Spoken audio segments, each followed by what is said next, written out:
నీతో చెప్పుచున్నానను. నిజంగా ఈ మాట ఏంటంటే, ప్రభు వారిని సిలువ వేసేటప్పుడు ఇద్దరు దొంగల మధ్యన సిలువ వేసి ఉన్నారు. అయితే ఇద్దరు కూడా ఆ సిలువకి అర్హులు. అయితే ప్రభువు మాత్రం అర్హుడు కాదు. ఎందుకు అని అంటే, నిజంగా మన పాపముల నిమిత్తమే కానీ ఆయన ఏ పాపము లేనివాడిగా ఉన్నారు.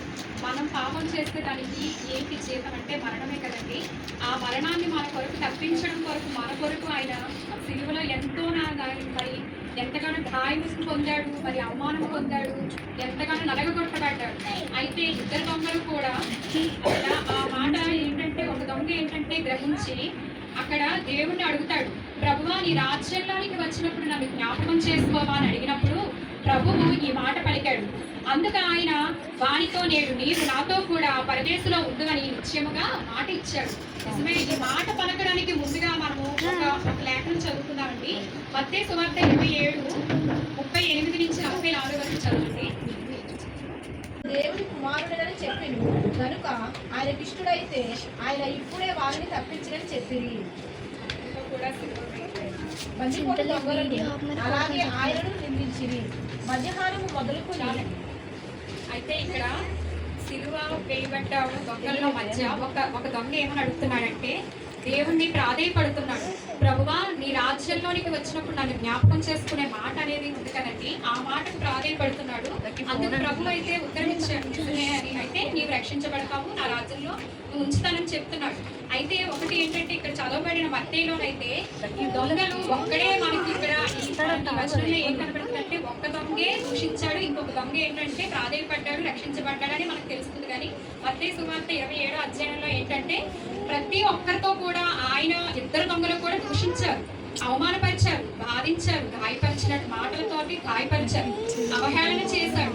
కానీ ఒక్క క్షణంలోనే మారిపోయాడా?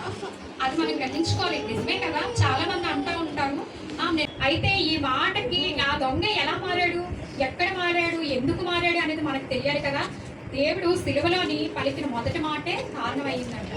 ఎందుకంటే సిలువలోని అంత నలిగిపోయి ఉన్నప్పుడు కూడా అతను అసలు నిజంగా ఎక్కడ కూడా మనం నిజంగా పాస్టర్ గారు చెప్పినట్టు చిన్న మేపుచ్చిన ఏదైనా మనకి గాయం తగిలినప్పుడు మనం విలవిల్లా ఆడిపోతాం కదా, మన ప్రాణం అంతా నలిగిపోతుంది. ఆ గాయాన్నే చూసుకుంటాం కానీ నిజంగా మనము ఏ విధంగా ఉన్నా ఏంటనేది కూడా చూసుకోము.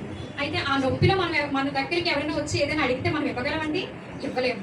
ఎందుకంటే మన గాయాన్ని చూసుకొని మనం బాధపడతాం కానీ, ఆ నొప్పిని చూసుకొని మనం ఉంటాం కానీ, ఎవరైనా ఏదైనా సహాయాన్ని కోరి ఆ నొప్పిలో వచ్చి అడిగితే మనం తృణీకరిస్తాం.